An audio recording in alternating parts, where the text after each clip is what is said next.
The next topic covers a different kind of footprinting. That's WHOIS footprinting and DNS footprinting. Now, those two types of footprinting can give you information about an organization's network.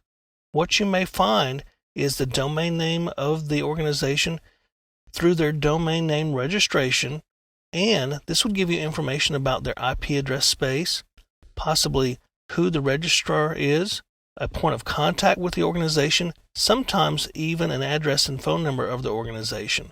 But it can give you a lot of different information. Now, the WHOIS footprinting basically uses the registration information from things like the internet, where you would first buy a domain name, or from one of the other registrars. You would buy the domain name, you would register it for a given amount of time, pay your money, and then it's out there. Now, a lot of this information has typically been public and easily accessible, although recently we're starting to see ways that information can be kept private through the registrar themselves. DNS footprinting, on the other hand, is used to determine some similar information about the organization, like the name servers and other infrastructure type of information.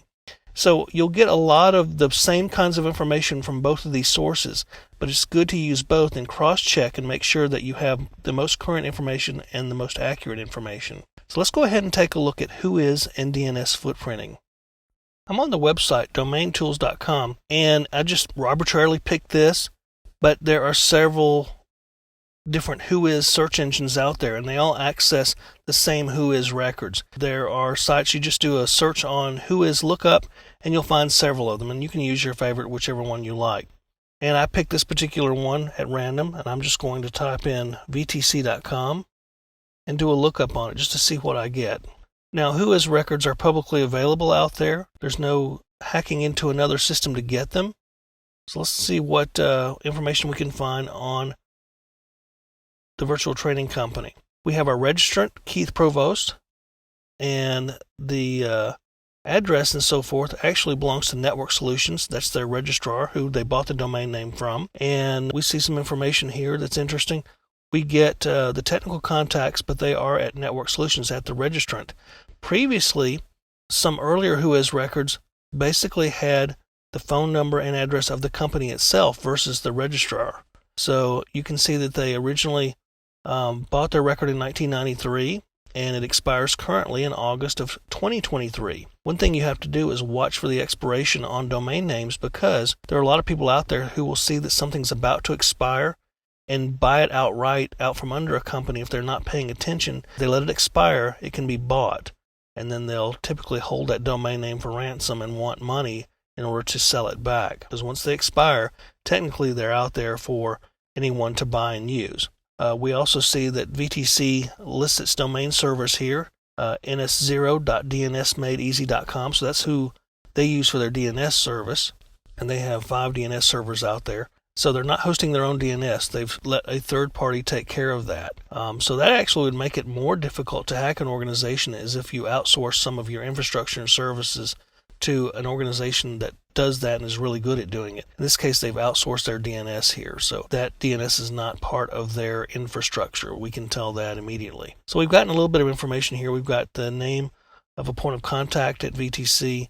We know who their registrar is. We know where their name servers are. So the next thing we might want to do is do a DNS footprint on them. And for that, we could go to a place like dnsstuff.com, which is a very popular DNS search tool. So you might want to put in their name here, vtc.com again. Let's see if we can get any additional information on DNS footprinting. We may get some of the same information, and that's okay, because we can ensure that what we've got is accurate and up to date and hasn't changed. So this can actually serve to confirm what we already know, and it can also give us additional information. Okay, so our query finished running, and we have some results here.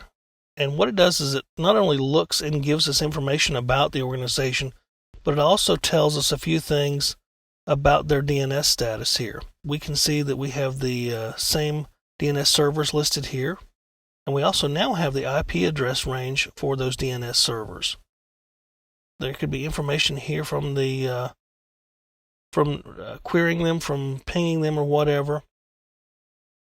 We scroll down, we can see it gives you a lot of information about different requirements for DNS that are good practices or best practices. Typically not necessarily security issues, but there may be some issues that a query will find that may affect performance here. So it gave us a warning for the SOA field check, the start of authority field check. We also got information on MX records, which are mail server records, so we conceivably could get the mail server IP address and host name. They have different mail server addresses here. Could be due to outsourcing.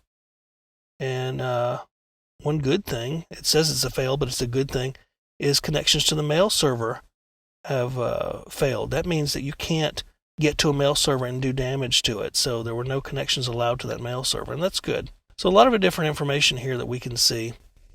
And you can run these queries on your own to practice with WHOIS and DNS, and I would highly recommend that you do that.